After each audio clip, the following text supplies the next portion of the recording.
Right, so here we go with a Nissan Qashqai 1.5 DCI and a poor heating system. So this is my car, and if we look here, I'm going straight into the inlet and outlet of the internal heater matrix for the passenger driver compartment. So we've pulled off the rubber hoses. One thing to note here is obviously you need to be very careful. I used a tent peg bent to break the seal between the pipe and the two outlets. The recommendation generally is to cut them off, because if you pull it too hard you can break off the connections inside the matrix, inside the passenger driver cabin, and end up with a leak, and then it's a dashboard out, and yeah, hell, loads of pain. So anyway, carefully prise it off. I did it with that tent peg. Pulled it off, loosened the clips.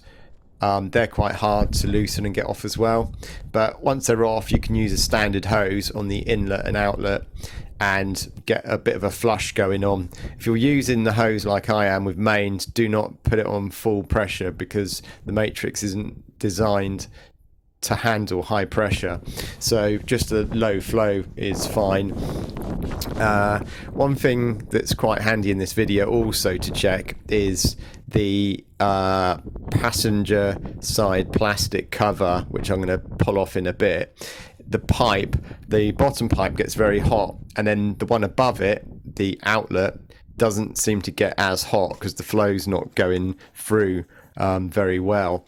These heating systems also come with, I think it's a PRE. Basically it's like a preheater. It's 12 volt electric, and that operates if the temperature's below 8 degrees, and that helps the heating of the inside of the car. But above that temperature it just doesn't kick in. So yeah, you can kind of see it, the plugs for that, when you take the side panel off the car. But here we go, we're kind of just flushing it gently. All the coolant obviously is coming out. We're putting that in a container, not sticking it down the drain, and yeah, just gentle. You may find that although water will run through the heating matrix with a hose, because you obviously haven't got much pressure or any pressure much pressure inside the cooling system of the car, and the flow rate would be lower, that yeah, it might not just be enough to get through the heating matrix. So yeah, this system works pretty well actually doing this. I did take the expansion cap off the expansion bottle while I was doing this, and yeah, you just got to be a little bit careful what you're doing, and obviously be careful with the heating matrix, because yeah, if you knock those connections off, welded connections, yeah, that's going to be a game over. So there's bits in that tank that are there already, some bits of cobweb and a dead fly, but we'll see what this thing brings out in a minute. I think at some point this car has been filled with, rather than deionized radiator water, it's been filled with actual tap water, which is a bit of a no-no. We're in a soft water area, but I think this has had hard water put in it, hence the problems. This is the side panel, the passenger side. Quite interesting this. That's that preheater plugs there, but there you can see the actual heating matrix in the compartment there. So the bottom pipe gets nice and hot, but the top one becomes lukewarm, especially if you've got the fan running. It'll take the heat out of the matrix, and because there's not enough flow, it will just kind of, the bottom one stays hot, but the top one, yeah, just the temperature drops quite quickly, and obviously it's not very warm inside the car. I did a test after all of this, and the temperature was going up to 47 degrees, so it's a bit of an improvement on what it was before. I might do a complete flush on the whole radiator system, because there's a EGR cooler in this car as well, which equally could have blockages and might be slowing down flow rates. So yeah, once the heating matrix is clear of coolant, you can obviously just go straight out down a drain rather than collecting it all, and also reverse flush.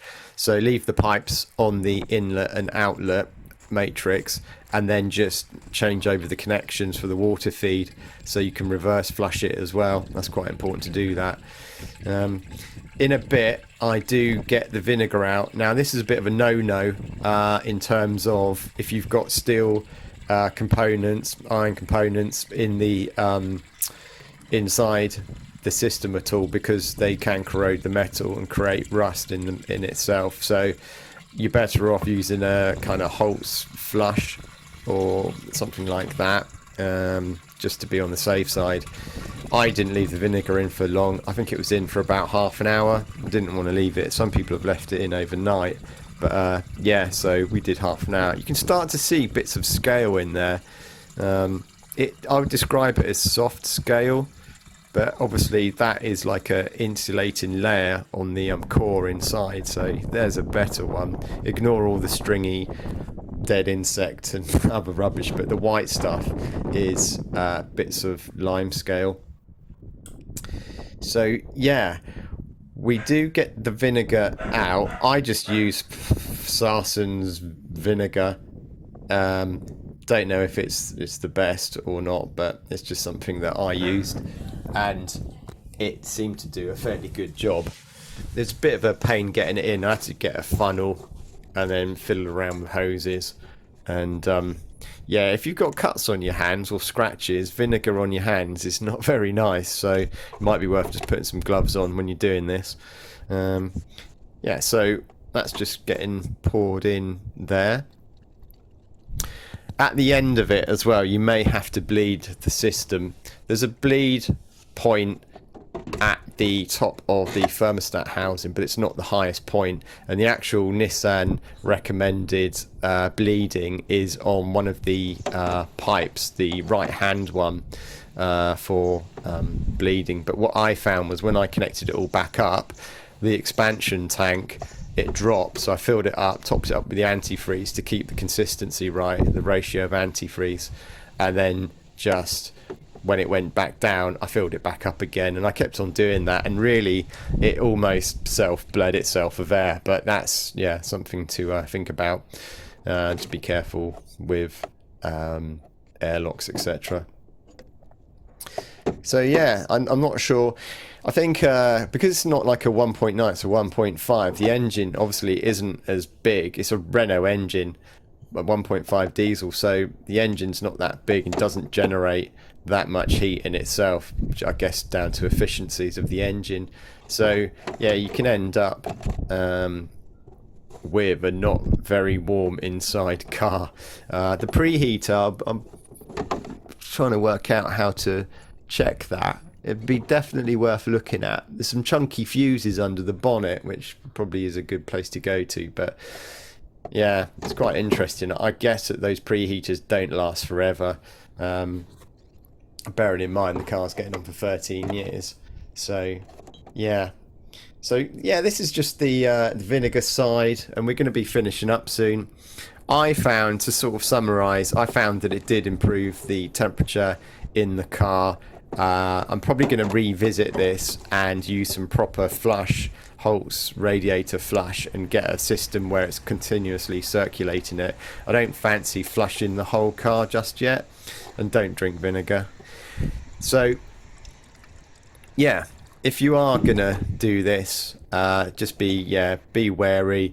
Make sure the pipes, when you put them back, are pushed all the way back. All clips are in place, because you could easily just end up losing coolant and just seizing the engine. But yeah, these cars, watch my other videos. There's loads of videos for Qashqai stuff. We've got all bits and pieces going on, which you may find useful. I found the car totally unreliable. Things constantly going wrong with it, just simple stuff that you wouldn't really expect to go wrong with it. The car was registered in Scotland, so I think it's had a little bit of a rough life, but in terms of kind of road salt winters. But yeah, some of the mechanical stuff like windscreen wipers, windscreen wiper motors I wouldn't expect to go. Harmonic balancers, crankshaft pulley, that fell apart. Starter motor went. The list kind of goes on and on and on. EGR, thermostat, Yeah, so not bad for a 130,000 mile car. But yeah, keep going with it. So I hope you like this video. If you've got any questions, fire them the way, and don't forget to rate, subscribe, and I'll see you on another one.